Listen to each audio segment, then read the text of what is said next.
Shalom à tous et bienvenue pour ce nouveau message autour de la Bible, la parole de Dieu, cette parole vivante qui est capable de nous donner toujours instruction, réconfort, encouragement, exhortation pour notre vie de tous les jours. Le thème que j'ai mis pour ce petit partage, c'est « Dieu veut toujours être ton secours ». Dieu est ton secours. Nous avons tous fait l'expérience, un jour ou l'autre, que Dieu nous a sortis d'impasses ou de temps difficiles, soit d'une manière surnaturelle ou soit avec l'aide d'autres personnes.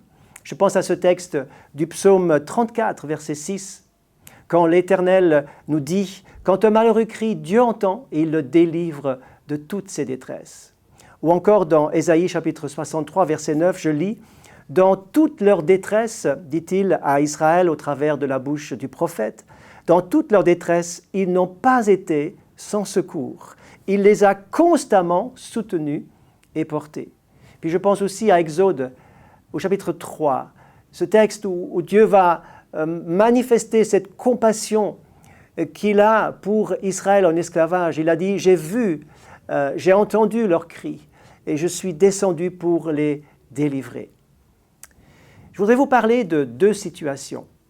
La première, c'est qu'il y a un homme qui a raison. Et pourtant, il rencontre que des problèmes. Il rencontre de l'opposition et il est même menacé alors qu'il a profondément raison. Je voudrais vous parler un instant de ce qui s'est passé avec Jérémie. Jérémie, le prophète.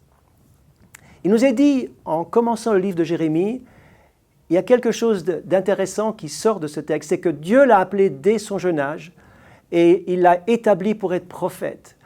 Jérémie va dire « Mais Seigneur, je ne peux pas être prophète, je ne sais pas, je ne suis rien. » Mais Dieu va lui dire « C'est moi qui vais mettre mes paroles dans ta bouche et tu diras ce que je te dirai. » Et c'est ce que Jérémie a fait durant tout son ministère. Mais bien souvent, ce prophète, connu pour avoir beaucoup pleuré, pour avoir rencontré tellement d'opposition, cet homme de Dieu va se trouver à un moment donné dans une situation très difficile, voire périlleuse. On en veut à sa vie.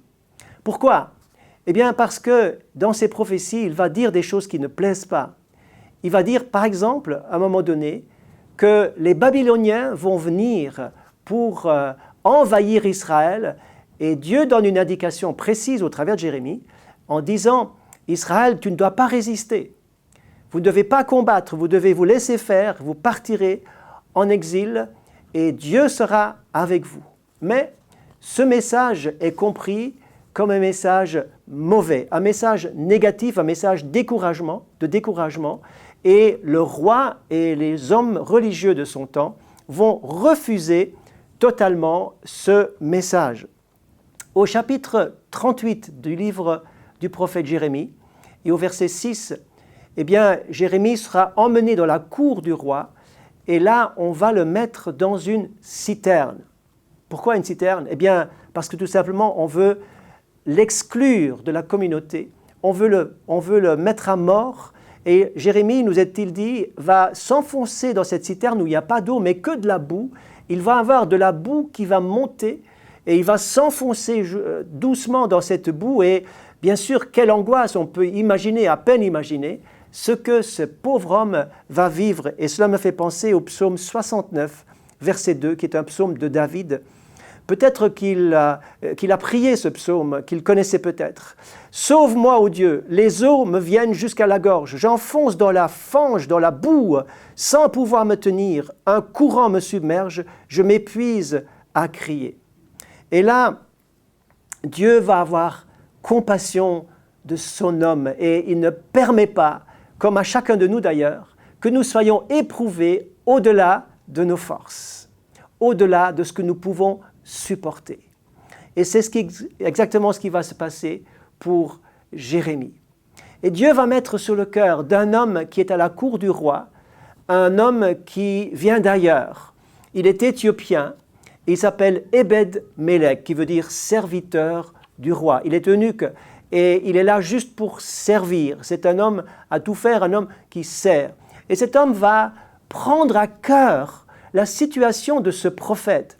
Il va oser quelque chose d'incroyable, il va s'approcher du roi pour demander grâce. Et le roi, alors que le roi avait accepté cette mise à mort de Jérémie dans cette citerne, eh bien, ce roi va changer d'avis et il va dire, « Ok, prends 30 hommes, descends avec des cordes, laisse descendre des cordes et demande à Jérémie de se saisir de ces cordes pour qu'il puisse être remonté. » Imaginez, 30 hommes vont se mettre en ligne, ils vont descendre ces cordes.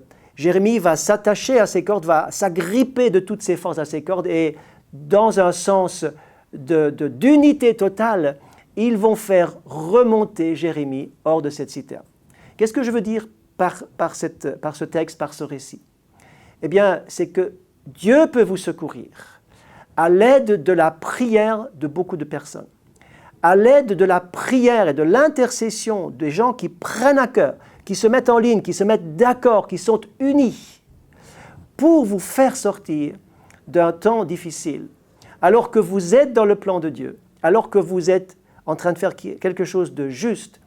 Dieu va motiver et mobiliser des personnes qui vont vous prendre à cœur, qui vont intercéder de toute leur force avec foi pour vous faire ressortir et vous allez pouvoir, comme Jérémie, vous en sortir parce que la prière de l'Église, j'aimerais vous le dire, est une puissance. Je ne crois pas dans l'Église virtuelle.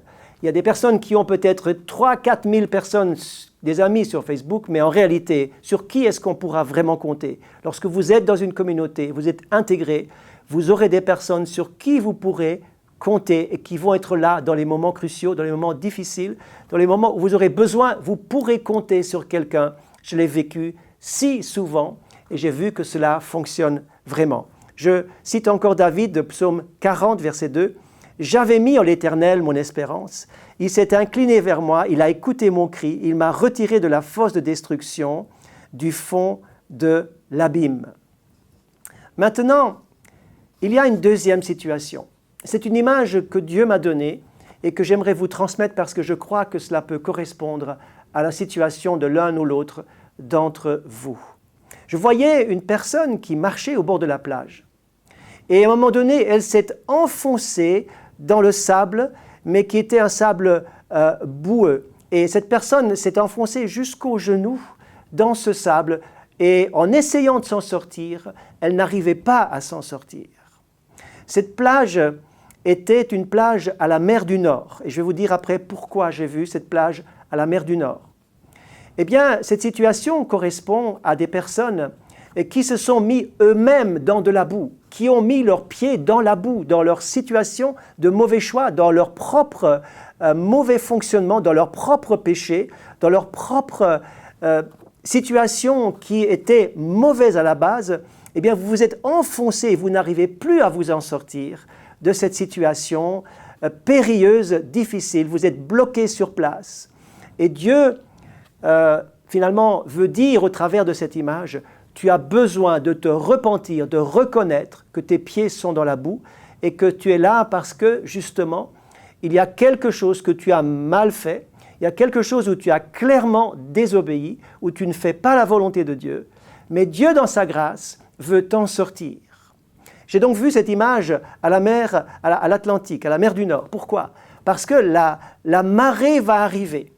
La marée haute va arriver et va monter. Cette personne bloquée dans la boue va être emmenée, soulevée par la puissance de l'eau, qui est l'image de la puissance du Saint-Esprit.